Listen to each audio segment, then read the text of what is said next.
प्रिय दर्शकबिन नमस्कार। कार्यक्रम कर्पोरेट टकको आजको श्रृङ्खलामा यहाँहरू सबैलाई हार्दिक स्वागत गर्न चाहन्छु। म अनिस्मा बस्नेत। दर्शकबिन कार्यक्रम कर्पोरेट टकमा हामी विशेष गरी नेपालका आर्थिक क्षेत्रका बारेमा चर्चा गर्ने गर्दछौँ, तर आज अलिकति फरक प्रसङ्ग नेपालको शैक्षिक क्षेत्रलाई आर्थिक दृष्टिकोणले केलाउने प्रयत्न गर्नेछौँ। त्यसका लागि यति बेला हामीसँग हुनुहुन्छ ACCA का नेपालका लागि कन्ट्री हेड रबिन कटवालज्यू। आउनुहोस् उहाँलाई कार्यक्रममा स्वागत गरौँ। स्वागत छ यहाँलाई। हजुर, धेरै धन्यवाद।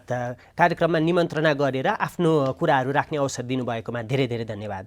आराम हुनुहुन्छ? हजुर, एकदम ठिक छु। तपाईँलाई कस्तो छ? म ठिक छु। हजुर, अहिले अब ACCA कै गतिविधिहरूमा हामी व्यस्त छौँ। अब यो पोस्ट कोभिड चाहिँ अब केही हिसाबले मोमेन्टम गेन गरेको छ सबै कुराले। सो अब यही सिलसिलामा चाहिँ सरकारवालाहरू र विभिन्न क्षेत्रहरूसँग कोअर्डिनेसन गर्दै अगाडि बढ्ने जमर्को गरिराखेका छौँ र होपफुली सिचुएसन राम्रै जान्छ।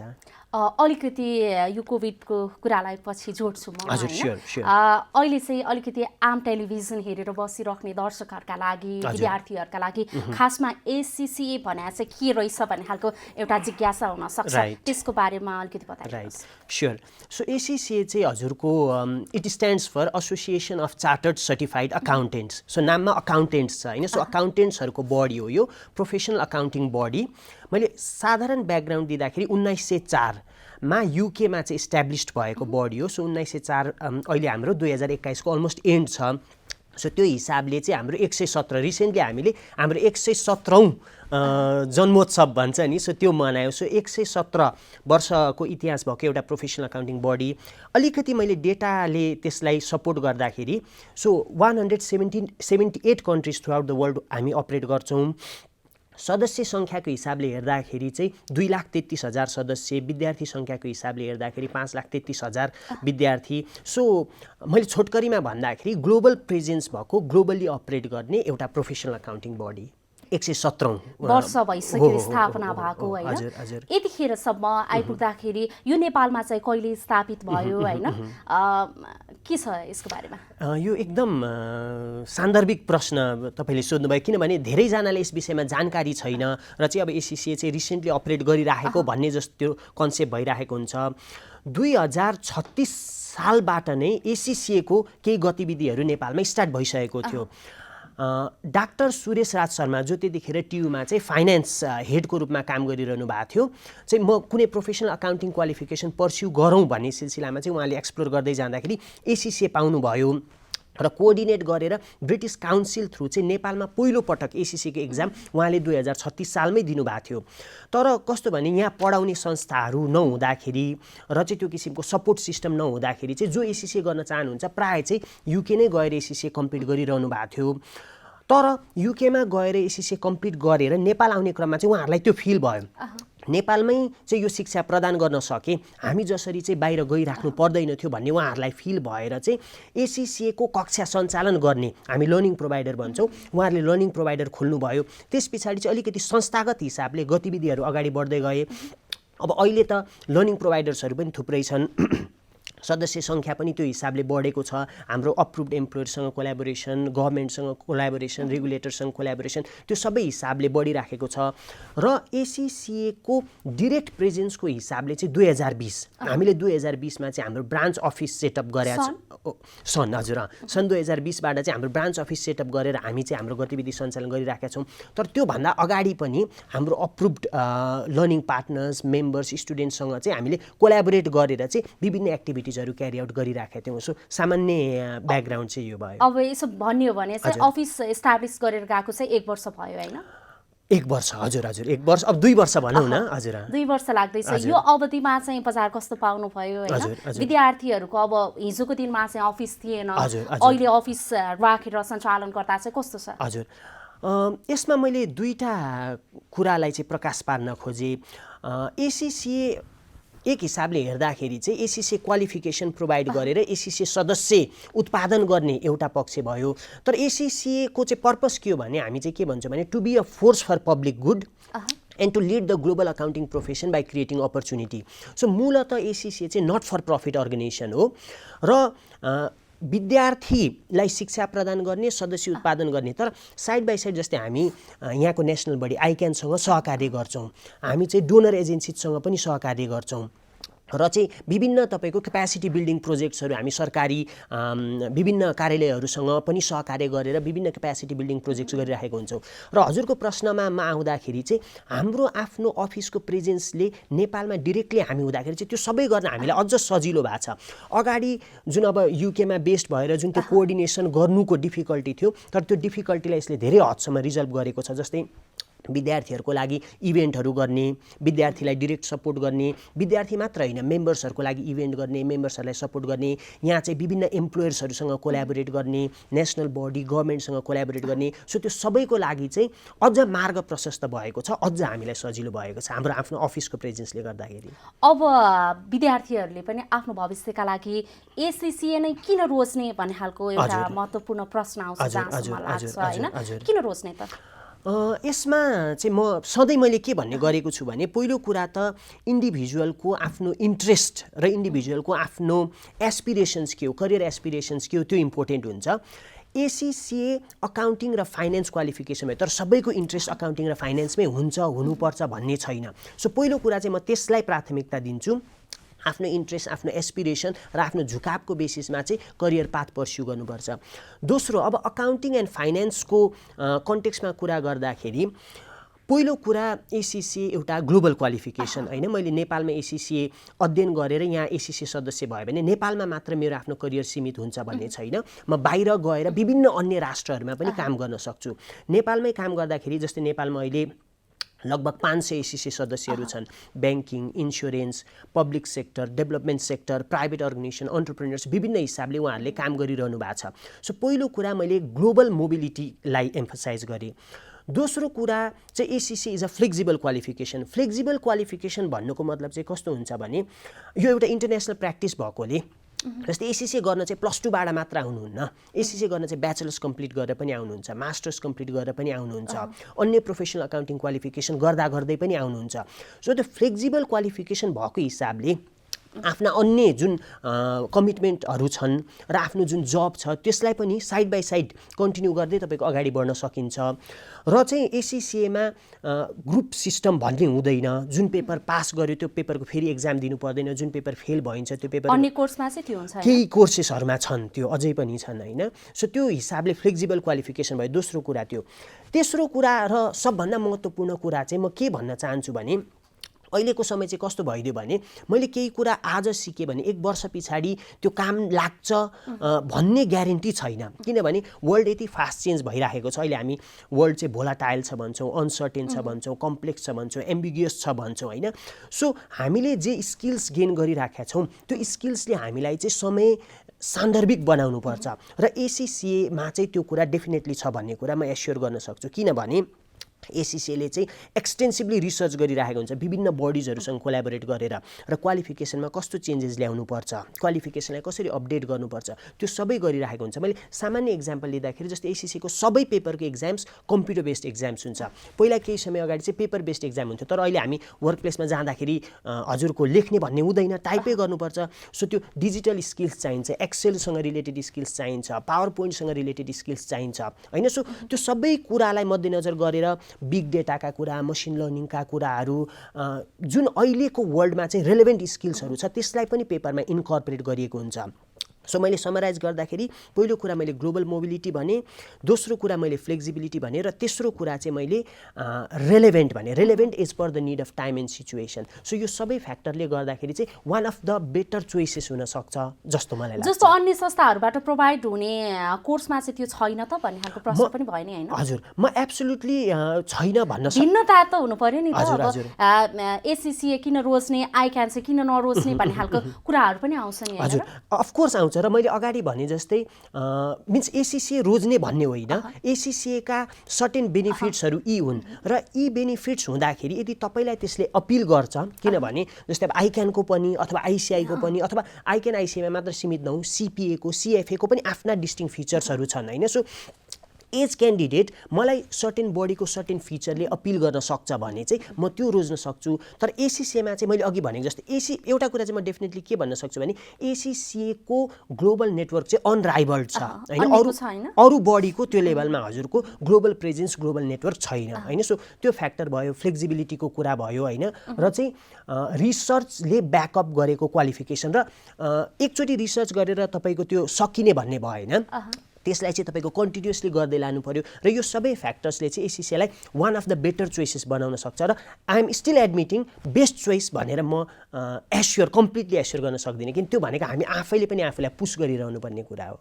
तपाईँ नेपालको कन्ट्री हेड भइरहँदा यतिखेर अन्य संस्थाहरू पनि छन् सेम टाइप्सको कोर्सहरू दिने हैन, त्यस कारणले बजारमा निकै चुनौती पनि त फेस गर्नु परेछ होला के छ? फेरि पनि मैले त्यसमा के भने जस्तै प्रतिस्पर्धात्मक हिसाबले भन्दा पनि सहकार्यको हिसाबले अगाडि बढ्ने हो।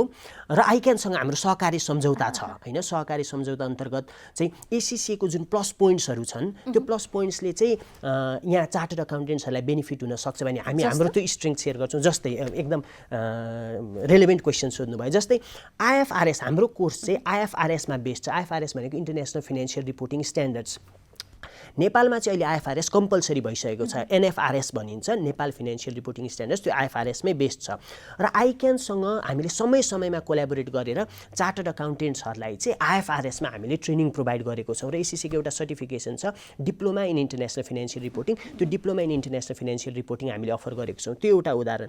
अर्को उदाहरण एसियाली विकास ब्याङ्कको फन्डिङमा चाहिँ जस्तै नेपाल विद्युत प्राधिकरण हैन, महालेखा परीक्षकको कार्यालय, त्यस अन्तर्गतका कर्मचारीहरूलाई पनि हामीले आइएफआरएसमा ट्रेनिङ प्रोभाइड गरेका छौँ हैन। र त्यो मात्र होइन, एसीसी क्वालिफिकेसन पनि वर्ल्ड ब्याङ्कको फन्डिङमा चाहिँ सरकारी कार्यालय अन्तर्गतका कर्मचारीहरूलाई चाहिँ हामीले एसीसी क्वालिफिकेसन पनि प्रोभाइड गरिराखेका छौँ। अब आइक्यानको स्ट्रेङ्थ केमा छ भन्नुहुन्छ भने आइक्यान भनेको लोकल बडी भयो हैन, नेपालको एक्टले फर्म भएको बडी भयो। सो नेप्लिज ल, नेप्लिज ट्याक्सेसनमा चाहिँ आइक्यानको स्ट्रेङ्थ छ, सिएजहरूको स्ट्रेङ्थ छ हैन। सो त्यसबाट हामी आफै कसरी बेनिफिट लिन सक्छौँ, हाम्रा सदस्यहरूले के कस्तो बेनिफिट पाउन सक्छन्, एसीसीले कस्तो बेनिफिट लिन सक्छ हैन। सो यस्ता विभिन्न हिसाबले चाहिँ एक हिसाबको हजुरले भने जस्तै त्यो प्रतिस्पर्धा त रहन्छ नै, त्यो हेल्दी कम्पिटिसन रहन्छ नै, तर एक अर्काको स्ट्रेङ्थ्सले कसरी एकअर्कालाई सप्लिमेन्ट गर्न सकिन्छ, सहकार्य गर्न सकिन्छ, त्यो हिसाबले पनि हामीले हेरिराखेको हुन्छौँ र कोलाबोरेट गरि नै राखेको हुन्छौँ। अब चाहिँ अहिले एसीसीएमा अब यो कोभिडले गर्दाखेरि पनि एउटा खालको प्रब्लम होला हैन। कोभिडले फेरि अब पहिले एकचोटि चाहिँ तपाईँहरूले जुन बेला चाहिँ संस्था इस्टाब्लिस गरेर अगाडि बढ्नु भयो त्यो कोभिडकै बीचमा बढ्नुभयो है, कोभिडको कारणले चाहिँ कस्ता खालका चुनौतीहरू सिर्जना गरे? कोभिडले गर्दाखेरि I have to admit initially challenges थिए हैन, किनभने अब एसीसी लर्निङ पार्टनर्सहरू छन् हैन, विद्यार्थीहरू भर्ना लिने समय थियो, विद्यार्थीहरूको लागि क्लासेस गर्ने समय थियो, अब विद्यार्थीहरूले पनि एक्जाम्स दिएर अगाडि बढ्नुपर्ने आवश्यकता थियो। तर त्यो कोभिड भएको, लकडाउन भएको, सबै कुरा ठप्प भएको कारणले गर्दाखेरि चाहिँ त्यो कुरा रोकियो हैन। अब बिजनेस वाइज हाम्रो लर्निङ पार्टनर्सहरूलाई पनि सेटब्याक भयो हैन, किनभने अब जुन हिसाबले प्लान गरिएको हुन्छ, इन्भेस्टमेन्ट गरिएको हुन्छ, एउटा टाइम स्केल सेट गरिएको हुन्छ, त्यो सबै हुन सकेन। तर एउटा कुरा म प्राउडली के भन्न सक्छु भने जस्तै हामी एसीसीए चाहिँ एसीसीको स्लोगन नै थिङ्क अहेड भन्ने छ। So we are a very forward looking organisation. So हामीसँग जुन डिजिटल क्यापेबिलिटिजहरू थिए त्यो डिजिटल क्यापेबिलिटिजलाई चाहिँ कसरी लेभरेज गर्न सकिन्छ त्यो हिसाबले हामीले सोच्यौँ र हामीले चाहिँ रिमोटली इन्भिजिलेटेड एक्जाम्स इन्ट्रोड्युस गऱ्यौँ। सो 1-2 सेसन चाहिँ विद्यार्थीहरूले एक्जाम दिन पाएनन्, तर रिमोटली इन्भिजिलेटेड एक्जाम्स इन्ट्रोड्युस गऱ्यौँ, जसले गर्दाखेरि चाहिँ घरमै बसेर विद्यार्थीहरूले रिमोट इन्भिजिलेसन थ्रु चाहिँ एक्जाम दिन सक्ने व्यवस्था हामीले गर्न सक्यौँ। सो त्यसले गर्दाखेरि अब सबैसँग त्यो इन्फ्रास्ट्रक्चर, सबैसँग त्यो रिसोर्सेस हुन्छ भन्ने छैन, तर जोसँग थियो, जसले म्यानेज गर्न सक्नुभयो उहाँहरूले अड्किराख्नु परेन, उहाँहरू चाहिँ अगाडि बढ्न सक्नुभयो, त्यो प्रोग्रेसन इन्स्योर गर्न हामीले सक्यौँ हैन। र लर्निङ पार्टनर्सहरूले पनि एक आपसमा सहकार्य गरेर आइडियाजहरू एक्सचेन्ज गरेर कसरी चाहिँ अनलाइन क्लासेस गर्न सकिन्छ, कसरी चाहिँ अनलाइन रिसोर्सेसहरू प्रोभाइड गर्न सकिन्छ, त्यसमा उहाँहरूले वर्कआउट गर्नुभयो। एसीसीले पनि त्यही अनुसारले रिसोर्सेसहरू विद्यार्थीलाई, लर्निङ पार्टनर्सहरूलाई प्रोभाइड गर्यो। सो यो सबैले गर्दाखेरि च्यालेन्जेस थिए, तर केही हदसम्म हामीले नेभिगेट गर्न सक्यौँ र यसबाट हामीले धेरै पाठहरू पनि सिकेका छौँ जस्तो चाहिँ मैले फिल गरेको छु। जस्तो अब कोर्स गर्ने कुरा आयो हैन, त्यसमा आर्थिक पाटो पनि आउँछ होला हैन, अनि कतिपय विद्यार्थीका गुनासाहरू चाहिँ एसीसी अलि महँगो भयो भन्ने खालका गुनासाहरू पनि छन्, के छ त्यहाँभित्र खास? हजुर, यसमा कस्तो छ भने जस्तै अब एसीसीएलाई अन्य क्वालिफिकेसनसँग कम्पेयर गर्नुहुन्छ भने जस्तै ब्याचलर्स क्वालिफिकेसन होइन, कुनै हामी प्राइभेट कलेजमा गएर अहिले बिबिए बिबिएस गऱ्यौँ भने जुन कस्ट स्ट्रक्चर लाग्छ, of course I can as a local बडीसँग कम्पेयर गर्दाखेरि एसीसीएको कस्ट स्ट्रक्चर केही माथि हुन्छ, तर अन्य जुन हाम्रो प्राइभेट इन्स्टिट्युसन्सहरूबाट अफर हुने क्वालिफिकेसन्स छन् तिनीहरूसँग कम्पेयर गर्दाखेरि it is relatively lower, that I can say.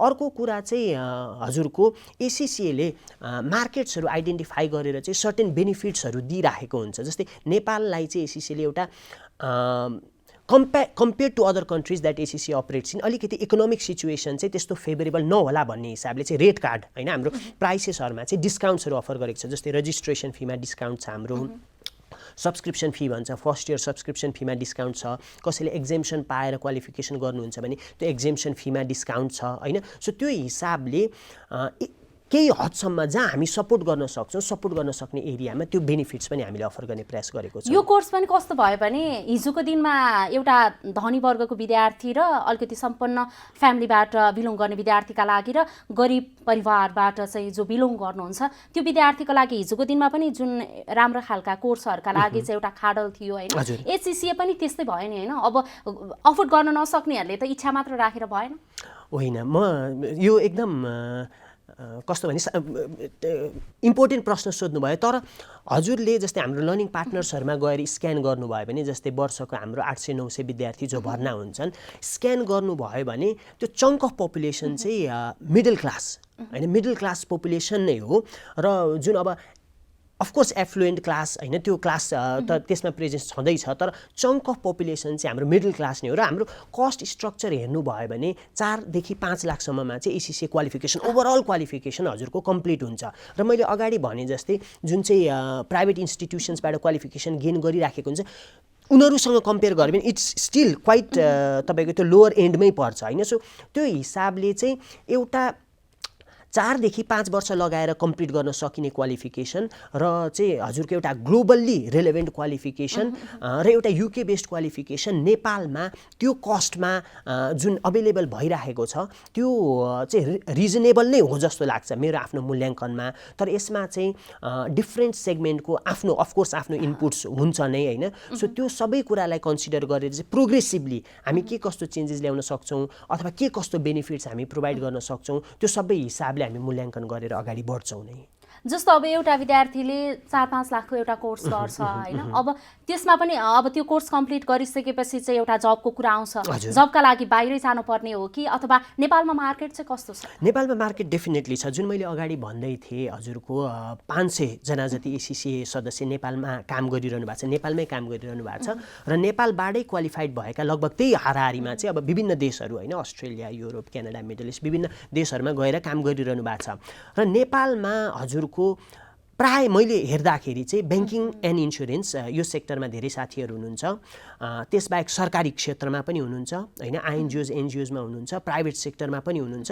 So अर्को कुरा चाहिँ कस्तो भयो भने म सधैँ के भन्ने गर्छु भने ACCA as a body as a क्वालिफिकेसनको ब्रान्ड चाहिँ मेम्बर्सहरूकै कारणले गर्दा हुने हो। जस्तै म आफै एसीसी सदस्य हो होइन। सो म एम्प्लोयर कहाँ जान्छु, काम गर्छु, मेरो स्किल्स डेमोन्स्ट्रेट गर्छु र एम्प्लोयरले एसीसी सदस्यसँग त यस्तो स्किल्स हुने रहेछ भन्ने रियलाइज गर्नुहुन्छ र त्यही हिसाबले चाहिँ त्यो फ्युचरमा त्यो स्कोप र अपर्च्युनिटी क्रिएट हुँदै जान्छ। र अहिलेको समयमा म प्राउडली के भन्न सक्छु भने जुन सदस्य सङ्ख्या हामीले प्रड्युस गरेका छौँ र जुन हिसाबले विभिन्न सङ्घ संस्थाहरूमा गएर उहाँहरूले काम गर्नुभएको छ, आफ्नो स्किल्स डेमोन्स्ट्रेट गर्नुभएको छ, त्यसले गर्दाखेरि त्यो माइलेज र मोमेन्टम क्वालिफिकेसनले पाएको छ होइन। जस्तै अब सोसियल मिडियामा हेर्नुभयो अथवा अनलाइन हेर्नुभयो भने एसीसी सम्बन्धी भ्याकेन्सिजहरू हेर्नुभयो भने प्रशस्त भ्याकेन्सीहरू त्यसमा देख्न सकिन्छ होइन।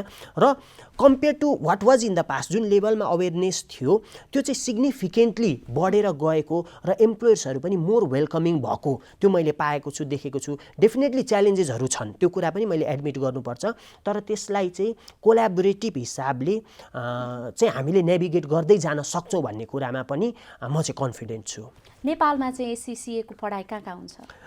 सो एसीसीएको स्ट्रक्चर कस्तो छ त भन्दाखेरि हजुरको एसीसीएको लर्निङ पार्टनर्स भन्छौँ हामी होइन, किनभने एसीसी पार्टनरसिपमा काम गर्छ। सो लर्निङ पार्टनर्स भन्छौँ। लर्निङ पार्टनर्समा प्ल्याटिनम, गोल्ड र सिल्भर हुन्छ। नेपालमा प्ल्याटिनम अप्रुभ लर्निङ पार्टनर छैन। नेपालमा 4वटा गोल्ड अप्रुभ लर्निङ पार्टनर्स छन् र एसीसीएले रेकमेन्ड गर्ने चाहिँ हाम्रो गोल्ड अप्रुभ लर्निङ पार्टनर्समा पढ्नु भनेर हामी विद्यार्थीहरूलाई रेकमेन्ड गर्छौँ। अब प्रोफेसनल बडी भएको कारणले गर्दाखेरि कस्तो हुन्छ भने विद्यार्थीहरूमा फ्लेक्सिबिलिटी हुन्छ होइन, कलेजमै गएर एकाडेमिक इन्स्टिट्युसन जस्तो पढ्नै पर्छ भन्ने हुँदैन, सेल्फ स्टडी पनि गर्छन् क्यान्डिडेट्सहरूले होइन। र अब एउटा कलेजमा पढ्ने क्रममा फेल भयो भने विद्यार्थीहरू चाहिँ अब सेल्फ स्टडी पनि गर्ने, अर्को कलेजमा जाने त्यो टेन्डेन्सी पनि देखिन्छ। तर हाम्रो रेकमेन्डेसन चाहिँ के हो भने गोल्ड अप्रुभ लर्निङ पार्टनर्समा गएर पढ्नुहोस्। त्यो किन त भन्दाखेरि गोल्ड अप्रुभ लर्निङ पार्टनर्स भनेपछि केही मापदण्डहरू हामीले पहिचान गरेर चाहिँ सो यहाँ विद्यार्थीहरू पढ्दाखेरि चाहिँ पास रेट्स ज्यादा हुन्छ, करियर सपोर्ट हुन्छ, एडमिनिस्ट्रेटिभ सपोर्ट हुन्छ, त्यो सबै कुरालाई चाहिँ मध्यनजर गरेर चाहिँ हामीले gold approve learning partners set गरेको। 4वटा गोल्ड अप्रुभ लर्निङ पार्टनर्स अहिलेको हिसाबले चाहिँ काठमाडौँमा मात्र चाहिँ हाम्रो प्रेजेन्स छ। तर मोफसलमा पनि लर्निङ प्रोभाइडर्सहरू आइरहनु भएको छ, यद्यपि अहिलेसम्म अप्रुभ लर्निङ पार्टनर उहाँहरू हुनु भएको छैन। सो त्यो हिसाबले चाहिँ एसीसीएले आफ्ना लर्निङ पार्टनर्स थ्रु चाहिँ क्लासेसहरू अफर गर्छ। अब यसका लागि शैक्षिक संस्थाहरू विस्तार गर्नका लागि तपाईँहरूको योजना चाहिँ के छ अब यसमा देशैभरिका विद्यार्थीहरूलाई समेट्नका लागि? हजुर यसमा चाहिँ जुन अगाडि पनि मैले भने एसीसीको पर्पस भनेको चाहिँ to be a force for public good होइन, फेरि मैले दोहोऱ्याएँ, and to lead the profession by creating opportunity होइन। सो एसीसी क्वालिफिकेसन गेन गर्न सक्ने त्यो बाटो दिनु भनेको चाहिँ त्यो एउटा अपर्च्युनिटी हामीले क्रिएट गरेको होइन, finance and accounting qualification gain गर्ने। सो त्यसमा हामी कमिटेड छौँ र काठमाडौँमा मात्र होइन, अब पूर्वदेखि पश्चिमसम्म चाहिँ लर्निङ प्रोभाइडर्सहरू डेभलप गरेर जस्तै यहीँ भएका लर्निङ पार्टनर्सहरूलाई पनि इन्करेज गरेर होइन, काठमाडौँमा मात्र आफ्ना गतिविधिहरू सीमित नराखेर अन्य ठाउँमा पनि गएर अब अहिले चाहिँ सङ्घीयताको कुरा छ होइन, विभिन्न हिसाबले चाहिँ रिसोर्सेसहरू एलोकेट भएको कुरा छ। सो विभिन्न ठाउँमा गएर अवेरनेस क्रिएट गरौँ र एउटा global accounting and finance qualification gain गर्न सक्ने त्यो एउटा अपर्च्युनिटी क्रिएट गरौँ भनेर हामी कुरा गरिराखेका हुन्छौँ। र त्यसको लागि रिसोर्सेस वाइज सपोर्ट गर्न सकिन्छ कि, technical main power wise support गर्न सकिन्छ कि, आइडियाज वाइज सपोर्ट गर्न सकिन्छ कि, मार्केटिङ सपोर्ट गर्न सकिन्छ कि। सो त्यो हिसाबले हामीले अपर्च्युनिटिजहरू लर्निङ प्रोभाइडर्सहरूलाई प्रोभाइड गरिराखेका हुन्छौँ। अब अलिकति विषयवस्तुलाई थोरै परिवर्तन गर्न चाहे मैले होइन, लेखा परीक्षणको इतिहासबाट थोरै हामी लेखा परीक्षण ऐन 2031 अन्तर्गत रहेर परीक्षण गर्छौँ होइन। जस्तो व्यवसाय र लेखा परीक्षण बिच चाहिँ सम्बन्ध के छ? लेखा परीक्षण नेपालको हकमा चाहिँ कस्तो भयो भने जस्तै पहिलाको स्थिति फरक थियो होइन। पहिला आइक्यान को इस्टाब्लिसमेन्ट भएको थिएन, 1997 मा आइक्यानको इस्टाब्लिसमेन्ट भएको हो। र चाहिँ मैले अलिकति अझ फ्याक्ट्सहरू सेयर गर्दाखेरि पहिला चाहिँ एसीसी सदस्यहरूले पनि नेपालमा लेखा परीक्षणको लाइसेन्स पाउनु भएको थियो होइन। तर अब आइक्यानको इन्स्टिट्युसनलाइजेसन पछि चाहिँ आइक्यानबाट certificate of practice audit licence लिएर बल्ल लेखा परीक्षण गर्न सकिने अवस्था चाहिँ सिर्जना भएको हो। सो लेखा परीक्षणमै जानको लागि चाहिँ अफकोर्स सीएहरूले त आइक्यानबाट सर्टिफिकेट अफ प्र्याक्टिस लिन सके, लेखा परीक्षणमा जान सके। तर आइसिआईबाट कसैले सीए कम्प्लिट गरेर आउँछन् अथवा सिपिए एसीसीए भएर चाहिँ नेपालमा आउँछन् भने आइक्यानका मापदण्ड, आइक्यानका आवश्यकता पुरा गरेर चाहिँ हजुरको लेखा परीक्षणमा जाने त्यो बाटो छ। तर अन्ली एम्प्लोइमेन्ट अपर्च्युनिटिजको हिसाबले हेर्दाखेरि मैले जुन अगाडि सेयर गरेँ, चाहे ब्याङ्कमा, इन्सुरेन्समा, फाइनेन्समा विभिन्न ठाउँमा गएर काम गर्नको लागि त्यसमा कुनै बन्देज छैन। तर लेखा परीक्षण रेगुलेटेड भएको कारणले गर्दाखेरि चाहिँ त्यो एउटा निश्चित बाटो थ्रु जानुपर्ने आवश्यकता चाहिँ त्यो छ नै, र नेपालमा मात्र होइन, त्यो सबैतिर नै त्यही नै हो। जस्तो एउटा व्यावसायिक संस्था अथवा कम्पनीले लेखा परीक्षण चाहिँ खास किन गर्ने? हजुर अब यस्तो छ, लेखा परीक्षण अब यो हामी विषयान्तर भयौँ होइन, हजुरले भने जस्तै नेपालको आवश्यकता, नेपालको रिक्वायरमेन्ट के छ, हरेक देशको रिक्वायरमेन्ट त्यही हिसाबको हुँदैन होइन। जस्तै युकेमा चाहिँ टर्नओभर डिफाइन गरेको छ, यो टर्नओभर भन्दा ज्यादा भयो भने मात्र लेखा परीक्षण गर्ने, त्योभन्दा कम भयो भने लेखा परीक्षण आवश्यक पर्दैन भन्ने छ। तर नेपालमा चाहिँ लेखा परीक्षण कम्पनीजहरूले गर्छन् नै। सो लेखा परीक्षण किन गर्नु पर्यो त भन्दाखेरि अब जुन फिनान्सियल स्टेटमेन्ट्स प्रिपेयर गरिएको हुन्छ, कम्पनीको फिनान्सियल स्टेटमेन्ट्स प्रिपेयर गरिएको हुन्छ होइन, जस्तै त्यसमा चाहिँ ब्यालेन्स सिट होला, प्रफिट एन्ड लस अकाउन्ट होला होइन, क्यास फ्लो स्टेटमेन्ट होला, अन्य विभिन्न हुन्छन्, म त्यो टेक्निकल डिटेल्समा गइनँ। तर जुन प्रिपेयर गरिएको छ त्यसले चाहिँ ट्रु एन्ड फेयर भ्यू दिन्छ कि दिँदैन, त्यसमा मटेरियल मिस स्टेटमेन्ट छ कि छैन, जुन अकाउन्टिङ स्ट्यान्डर्ड्स अनुसार छ त्यो अकाउन्टिङ स्ट्यान्डर्ड्स अनुसार चाहिँ त्यो वित्तीय विवरण चाहिँ बनाइएको हो कि होइन, त्यो सम्बन्धमा चाहिँ एउटा एस्युरेन्स प्रोभाइड गर्नुपर्ने भएको भएर, किनभने त्यो वित्तीय विवरणमा त जस्तै पब्लिक कम्पनीमा हेर्नु कुनै ब्याङ्कको वित्तीय विवरणमा त कतिजना रिलाइ गरिराखेका हुन्छन् नि त, हजारौँ अब कुनै हिसाबले चाहिँ लाखौँ सेयर होल्डरहरू पनि हुन्छन्। सो त्यो वित्तीय विवरणले चाहिँ ट्रु एन्ड फेयर भ्यू दिइराखेको छ भन्ने कुरालाई चाहिँ एस्योर गर्नको लागि चाहिँ लेखा परीक्षण जस्तो आर्थिक हिसाब र करको मात्र हिसाब लेखाजोखा हुन्छ कि अन्य विषयवस्तु अन्य पनि हुन्छन्, अन्य धेरै कुराहरू हुन्छन् होइन। किनभने कसैले कुनै पनि कम्पनीमा इन्भेस्ट गर्दैछ भने डिफ्रेन्ट एस्पेक्ट्स हेरिरहेको हुन्छ होइन। जस्तै त्यसको अर्निङ्स इयर एन्ड इयर के छ, अनि विभिन्न रेसियोजहरू पनि छन् होइन। जस्तै अर्निङ्स पर सेयरका कुराहरू हुन्छन्, पी रेसियोका कुराहरू हुन्छन्, त्यो टेक्निकल साइडहरू भए। तर त्यो सबै बनाउने क्रममा चाहिँ अघि जुन हामीले इन्टरनेसनल फाइनेन्सियल रिपोर्टिङ स्ट्यान्डर्ड्स अथवा नेपाल फाइनेन्सियल रिपोर्टिङ स्ट्यान्डर्ड्स भन्यो, सो निश्चित मापदण्डका आधारमा चाहिँ त्यो फिनान्सियल स्टेटमेन्ट्सहरू बनाइनु पर्ने हुन्छ होइन। किनभने त्यो मापदण्ड किन हुन्छन् भने त्यो मापदण्ड अनुसार बनायो भने चाहिँ त्यो पारदर्शी हुन्छ, त्यसले चाहिँ अकाउन्टिङ पोलिसिजलाई चाहिँ अझ राम्रोसँग रिफ्लेक्ट गरेको हुन्छ भन्ने हिसाबले मापदण्डहरू हुन्छन् होइन। सो त्यो एस्पेक्ट भयो। र अफकोर्स हजुरले भन्नुभयो जस्तै करका कुराहरू हुन्छन् होइन। सो जति कर वास्तवमा तिर्नुपर्ने त्यो अनुसारले चाहिँ त्यहाँ कर देखाइएको हो कि होइन, ती सबै कुराहरू पनि हुन्छन्। तर त्यसबाहेक पनि होइन सेल्सका कुराहरू होलान्, फाइनेन्स कस्टका कुराहरू होलान्, अपरेसनल एक्सपेन्डिचरका कुराहरू होलान्, विभिन्न विषयमा चाहिँ त्यो जानकारी पाउनुपर्ने हुन्छ। निर्णय गर्दाखेरि एक्सटर्नल्ली मात्र होइन इन्टर्नल्ली पनि त्यो जानकारी आवश्यक हुन्छ होइन निर्णय गर्नको लागि। सो त्यो सबै विषयमा चाहिँ एउटा एस्युरेन्स प्रोभाइड गर्नको लागि चाहिँ लेखा परीक्षणको आवश्यकता परेको, मैले सारांशमा यति भने। जस्तो एउटा व्यवसायले चाहिँ होइन लेखा परीक्षण गराउँदा चाहिँ जस्तो के कुरामा ध्यान दिनुपर्छ त? सो लेखा परीक्षण अब त्यसमा पनि कुरा के आउँछ नि, एउटा विवाद हुन सक्ला। विवाद चाहिँ कुन अर्थमा भने, जुन मैले अगाडि भने युकेमा सबै कम्पनीहरूले चाहिँ लेखा परीक्षण गरेर राख्नु पर्दैन, कतिपय अन्य राष्ट्रमा पनि त्यो रिक्वायरमेन्ट होला। किनभने जस्तै मेरो आफ्नो कम्पनी छ, म एक्लो मान्छेको कम्पनी छ र मैले चाहिँ आफ्नो बिजनेस रन गरिराखेको छु, म आफै डिरेक्टली इन्भल्भ छु भने जुन फिनान्सियल स्टेटमेन्ट्स प्रिपेयर भइराखेको छ, सो त्यो म आफैले प्रिपेयर गरेको हुनाले चाहिँ त्यसमा त्यो लेखा परीक्षण नै गराइरहनु पर्ने आवश्यकता छ कि छैन, त्यो इन्फर्मेसन त मेरै लागि हो, मैले नै बनाएको भन्ने जस्ता कुराहरू पनि आउला। यद्यपि नेपालमा चाहिँ मैले अगाडि भने जस्तै लेखा परीक्षण सबै कम्पनीहरूले गराउनु पर्ने रिक्वायरमेन्ट छ। फेरि कतै कतै चाहिँ यस्तो लेखा परीक्षण गराइराख्नु पर्ने आवश्यकता नै थिएन भन्ने खालका कुराहरू पनि सुनिन्छन् नि होइन। त्यो चाहिँ कस्तो अवस्थामा लागु हुन सक्छ, साना कम्पनी होइन, साना कम्पनी जसमा चाहिँ अनर्सहरू लिमिटेड छन्, अनर्सहरू आफै चाहिँ म्यानेजमेन्टमा इन्भल्भ छन्, त्यस्ता कम्पनीमा त्यो चाहिँ केही हदसम्म जायज होला। तर पब्लिक कम्पनीजहरू हेरौँ होइन, जसमा म्यानेजमेन्ट टिम सेपरेट हुन्छ, सेयर होल्डर सेपरेट हुन्छन्, लाखौँ सङ्ख्यामा चाहिँ सेयर धनीहरू हुन सक्छन्, त्यसले प्रभाव चाहिँ विभिन्न क्षेत्रमा पारिरहेको हुन्छ। सो त्यसमा त लेखा परीक्षण गराउन चाहिँ एकदमै आवश्यक हुन्छ नै, म्यान्डेटरी रिक्वायरमेन्ट हुन्छ नै। अब नेपालमा मात्र होइन विश्वभर त्यो रिक्वायरमेन्ट हुन्छ। सो त्यो हिसाबले चाहिँ गराउने कि नगराउने, कस्तोमा गराउने भन्ने विवादहरू आउन सक्ला। तर व्यवसायीको हिसाबले मैले लेखा परीक्षण गराउनुको अर्थ चाहिँ मैले एस्युरेन्स प्रोभाइड गरिरहेको छु कि यो फिनान्सियल स्टेटमेन्ट चाहिँ ट्रु एन्ड फेयर भ्यू दिन्छ भनेर जससँग चाहिँ त्यसले सरोकार राख्छ उनीहरूलाई, र त्यसबाहेक चाहिँ विभिन्न अन्य निकाय जस्तै करमा होइन अथवा कम्पनी रजिस्ट्रारको कार्यालयमा चाहिँ जुन व्यवसाय मैले सञ्चालन गरिरहेको छु त्यसलाई चाहिँ मैले बेस्ट इन्ट्रेस्टमा, मेरो आफ्नो बेस्ट इन्ट्रेस्टमा मात्र होइन योसँग सरोकार राख्ने अन्यको बेस्ट इन्ट्रेस्टमा पनि मैले सञ्चालन गरेको छु भन्ने एउटा एस्युरेन्स भयो त्यो। जस्तो कतिपय समयमा चाहिँ लेखा परीक्षण नै गलत भएको थियो भन्ने खालका विभिन्न संस्थाहरूको कुराहरू पनि आइराख्छन् होइन। खासमा त्यो परीक्षण गलत भइसकेपछिका समस्याहरू चाहिँ के हुन्? यसमा पहिलो चाहिँ म के डिस्क्लेमर दिन चाहन्छु भने जस्तै अब हाम्रो छलफल गर्दै जाने क्रममा विषय प्रसङ्गमा यी सबै कुराहरू आए होइन।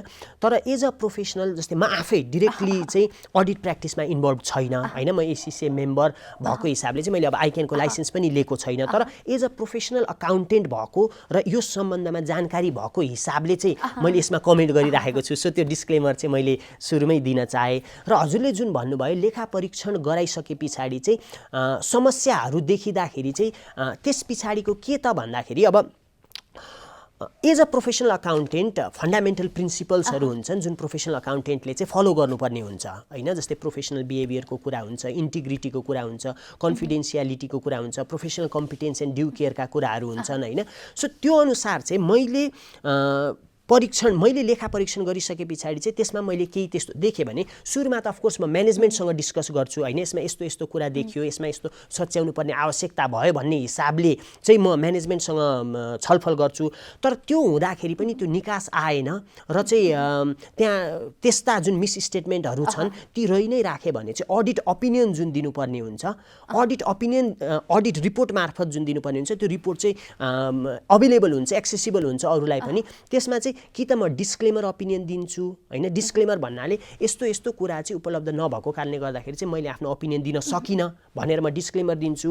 अर्को कुरा चाहिँ एडभर्स ओपिनियन, यो वित्तीय विवरणले चाहिँ ट्रु एन्ड फेयर भ्यू दिँदैन भन्ने हिसाबले म भन्छु। अब त्यस पछाडिको कन्सिक्वेन्सेस कम्पनीलाई के हुन्छ भने सेयर प्राइसमा इम्प्याक्ट होला, ट्रस्ट इस्युजहरू होला, क्रेडिबिलिटी इस्युजहरू होला, विभिन्न कुराहरू त्योसँग जोडिएर आउँछ। हामीले जुन कुरा गरिरहेका छौँ होइन, यो इस्यु त उठिरहेको छ बारम्बार बजारमा, तपाईँले नि सुन्नुभएको छ, मैले नि सुनिरहेको छु होइन। यसका लागि अब एससीसीए को कोर्स गर्ने जो पनि स्टुडेन्टहरू हुनुहुन्छ होइन, उहाँहरूका लागि अलिकति क्षमता अभिवृद्धिको कुरा पनि आउला क्या यसमा चाहिँ। त्यसका लागि चाहिँ एससीसीए ले के गरिरहेछ नेपाली विद्यार्थीका लागि? हजुर, त्यसमा पहिलो कुरा त जस्तै एससीसीए क्वालिफिकेसन गेन गरेर एससीसीए सदस्य भइसक्ने बित्तिकै अडिट गर्न पाइँदैन। जुन अगाडि हामीले कुरा गऱ्यौँ, आइक्यान सदस्यले होइन, आइक्यानमा सिओपीको लागि अप्लाई गरेर अडिट लाइसेन्स लिएर बल्ल उनीहरूले अडिट गर्न सक्छन् र त्यसको लागि पनि एउटा निश्चित प्रक्रिया छ होइन, एससीसीए सदस्यले कसरी त्यो लिन सक्छन् भन्ने हिसाबले।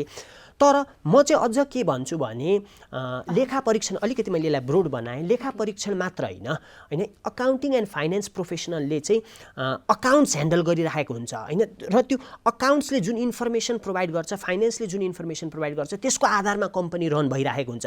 सो फिनान्सियल स्टेटमेन्ट्स अफकोर्स सबै कुरा चाहिँ फिनान्सियल स्टेटमेन्ट्समा गएर जोडियो, तर लेखा परीक्षण नगर्दाखेरि पनि जो अकाउन्टिङ एन्ड फाइनेन्स प्रोफेसनल चाहिँ अकाउन्टिङ एन्ड फाइनेन्समा इन्भल्भ छन् उहाँहरूको integrity, professional competence and due care, confidentiality त्यो एकदमै महत्त्वपूर्ण हुन्छ होइन, चाहे त्यो सिएज हुन्, एसीसीएज हुन्, सिपिएज हुन् अथवा सिएफएज हुन्। अब त्यसमा एउटा कुरा त हरेक प्रोफेसनल अकाउन्टेन्ट चाहिँ फन्डामेन्टल प्रिन्सिपल्समा अबाइड गर्नुपर्छ र त्यो नगर्दाखेरि त्यो रिपोर्ट हुन्छ भने एससीसीले कारबाही पनि गर्छ। एससीसी मात्र होइन, विभिन्न प्रोफेसनल अकाउन्टिङ बडीहरूले कारबाही पनि गर्छन्। तर त्यसमा चाहिँ हाम्रा सदस्यहरूलाई चाहिँ दक्ष बनाउनको लागि चाहिँ हाम्रो कोर्समै हामीले एथिक्सका कुराहरूलाई इन्कर्पोरेट गरेका हुन्छौँ होइन। जस्तै हाम्रो एउटा सेपरेट मोड्युल नै छ, ethics and professional skills module छ, जसमा चाहिँ एथिकल स्किल्स किन इम्पोर्टेन्ट छ, एथिकल हुनु किन आवश्यक छ, वर्क प्लेसमा काम गर्दाखेरि कस्ता कस्ता एथिकल डिलेमाजहरू आउन सक्छ र के निकास छ त्यस्तो अवस्थामा। किनभने कहिलेकाहीँ त आफूले चाहँदै पनि चेपुवामा परिन्छ होइन। सो त्यस्तो अवस्थामा चाहिँ के कस्तो निकास हुनसक्छ, कसरी अगाडि बढ्नुपर्छ, यी सबै स्किल्सहरू चाहिँ विभिन्न केस स्टडिजहरू सहित चाहिँ हामीले चाहिँ इन्फर्म गरिराखेका हुन्छौँ, त्यो लर्निङ पास गरिराखेका हुन्छौँ। र अर्को कुरा जुन मैले भने कारबाही पनि हुनसक्छ होइन, र चाहिँ जुन हाम्रो कोड अफ एथिक्स छ, फन्डामेन्टल प्रिन्सिपल छ, त्योबाट पनि गाइडेड हुनुपर्छ र यसले पनि एउटा कन्ट्रोल मेकानिजमको काम चाहिँ गर्छ जस्तो मलाई लाग्छ। अलिकति तपाईँले भनेको कुरालाई जोड्न चाहे होइन, यसमा चाहिँ कतिपय कुराहरू हामीले के सुनिरहेका हुन्छौँ भनेदेखि अलिकति नाम चलेका जो लेखा परीक्षकहरू हुनुहुन्छ होइन, त्यो परीक्षणका क्रममा सबै काम चाहिँ आफूले गर्ने होइन, सिग्नेचर चाहिँ अरूलाई नै गर्न लाउने भन्ने खालका कुराहरू पनि सुनेछन्। खास हजुर, यही कुरामा अडिएर अथवा डराएर पछि हटेको के हो? अब त्यस्तो त होइन, किनभने साइन गरिसके पछाडि अल्टिमेट अकाउन्टेबिलिटी र अल्टिमेट रेस्पोन्सिबिलिटी आफ्नै हुन्छ। र चाहिँ कस्तो भने जस्तै अब एउटा त्यो रेस्पोन्सिबिलिटी लिन नचाहेको कारणले हो, त्यो लिन नचाहेको कारणले गर्दाखेरि अरूलाई अडिट गराउने अनि मात्र होइन, आफूले साइन गरिसके पछाडि कसले अडिट गर्यो भन्ने कुरा मतलबै भएन होइन।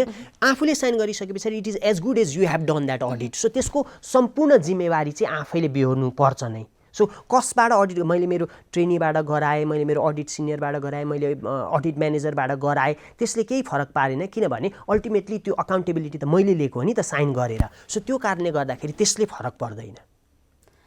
अब चाहिँ फेरि अलिकति एससीसीएलाई जोड्न चाहे होइन, एससीसीए जुन विद्यार्थीहरू छन् पढ्न चाहने होइन, उनीहरूका लागि मापदण्ड चाहिँ कस्तो छ? फेरि पनि अपर्च्युनिटीको कुरा आउँछ र यो चाहिँ एससीसीएमा मात्र होइन, विभिन्न इन्टरनेसनल क्वालिफिकेसनमा यो प्र्याक्टिस हुन्छ। जसमा एबिलिटी छ, जसमा एम्बिसन छ, एससीसी सबैले जोइन गर्न सक्छन् होइन। जस्तै +2बाट एसिसी जोइन गर्न सकिन्छ, ब्याचलर्सबाट एसिसी जोइन गर्न सकिन्छ, मास्टर्सबाट एसिसी जोइन गर्न सकिन्छ र अन्य प्रोफेसनल अकाउन्टिङ क्वालिफिकेसन पढ्दै गरेका क्यान्डिडेट्सले पनि जोइन गर्न सक्नुहुन्छ। +2बाट जोइन गर्दाखेरि चाहिँ 12को मार्क्स हामी हेर्छौँ। सो 12को मार्क्स हेर्दाखेरि अहिले त अब ग्रेडिङ सिस्टम छ होइन, त्यो ग्रेडिङ सिस्टम अनुसार हरेक सब्जेक्टमा 50 क्रस भएको हुनु पर्यो, कुनै दुईटामा इन टर्म्स अफ पर्सेन्टेज, कुनै दुईटामा 65 अबोभ हुनु पर्यो। ब्याचलर्स कम्प्लिट गरेर आउनुहुन्छ भने फेरि केही एक्जेम्सन हुन्छ, मास्टर्स कम्प्लिट गरेर आउनुहुन्छ भने एक्जेम्सन हुन्छ, अन्य प्रोफेसनल अकाउन्टिङ कम्प्लिट गरेर आउँदाखेरि एक्जेम्सन हुन्छ। सो सबै ब्याकग्राउन्डबाट इन्कर्पोरेट गरौँ ताकि त्यो एउटा अपर्च्युनिटी जो चाहनुहुन्छ उहाँहरूले त्यो अपर्च्युनिटी पाउनुहोस् भन्ने हिसाबले चाहिँ त्यो ढोका चाहिँ सबैलाई नै हामीले खुला गरेको छौँ। जस्तो अब एउटा कोर्स गरिसकेपछि त्यो कोर्स चाहिँ एउटा विकसित राष्ट्रका लागि अलिकति डिफ्रेन्ट होला होइन, त्यहाँ काम गर्ने शैली, त्यहाँको रुल्स रेगुलेसन होइन, तर कम विकसित राष्ट्रका लागि र विकसित राष्ट्रको लागि त सेम हुँदैन होला नि त होइन काम गर्दाखेरि। हजुर, त्यो सही कुरा गर्नुभयो, सही कुरा गर्नु। In terms of work place, in terms of work culture त्यो डिफ्रेन्स हुन्छ होइन। जस्तै सिङ्गापुर, मलेसिया, इन्डिया, पाकिस्तानको वर्क कल्चरमा डिफ्रेन्स छ, नेपालको वर्क कल्चरमा अभियसली डिफ्रेन्स छ र त्यहाँ चाहिँ विभिन्न संस्थाहरू जुन स्टेजमा पुगेका छन्, जुन लेभलमा पुगेका छन् र जस्तो टेक्नोलोजिजहरू युज गर्छन्, जस्तो सिस्टमहरू युज गर्छन्, सर्टेनली केही अर्गनाइजेसनहरू यहाँ पुगेका होलान् तर धेरै अर्गनाइजेसनहरू त्यो हिसाबले नपुगेको अवस्था पनि छ होइन। तर क्वालिफिकेसनको हिसाबले हाम्रो क्वालिफिकेसनमा एकरूपता हुन्छ। जहाँ पढे पनि नेपालमा पढ्दाखेरि चाहिँ यस्तो, युकेमा पढ्दाखेरि त्यस्तो भन्ने हुँदैन, क्वालिफिकेसनको हिसाबले एकरूपता हुन्छ।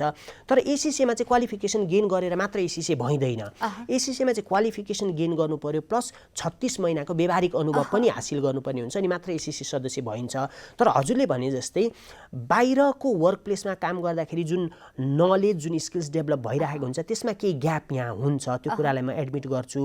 तर प्रोग्रेसिभली यसमा चाहिँ एसिसिए रोजगार प्रदायकहरू, एम्प्लोयर्सहरू होइन, इभन आइक्यान सरकारको तर्फबाट पनि होइन, चाहे त्यो शिक्षा मन्त्रालय हुनसक्छ, युनिभर्सिटी हुनसक्छ अथवा सम्बन्धित जो जे निकायहरू छन्, कसरी चाहिँ होइन, अहिलेको आवश्यकता यही हो नि, कसरी चाहिँ हाम्रो जनशक्तिलाई चाहिँ हामी कम्पिटिटिभ बनाउन सक्छौँ ताकि भोलिका दिनमा जुन हामीले फरेन डिरेक्ट इन्भेस्टमेन्टको कुरा गरेका छौँ होइन, अथवा चाहिँ हाम्रै जनशक्ति पनि बाहिर गएर चाहिँ काम गरेर त्यही स्किल्सहरू यहाँ लिएर आउँदाखेरि पनि हामी त्यही लेभलमा कम्पिटिटिभ हुन सकौँ। किनभने हजुरले पनि एडमिट गर्नुहुन्छ होला, हामी नेपालीहरू मेहनती छौँ होइन, तर मेहनत पनि एकोरो गरेर भएन। मेहनत पनि कस्तो किसिमको मेहनत गर्ने, क्षमता पनि कस्तो किसिमको क्षमता विकास गर्ने, त्यो सबैमा चाहिँ हामीलाई अपर्च्युनिटी हुनु पर्यो। त्यसमा चाहिँ पोलिसी मेकर्सहरू, एम्प्लोयर्सहरू सबै चाहिँ सजग हुनुपर्छ र सबै चाहिँ सहकार्य गर्नुपर्छ जस्तो मलाई लाग्छ। नभए भोलिको दिनमा सबभन्दा इम्पोर्टेन्ट के हुनेवाला छ भने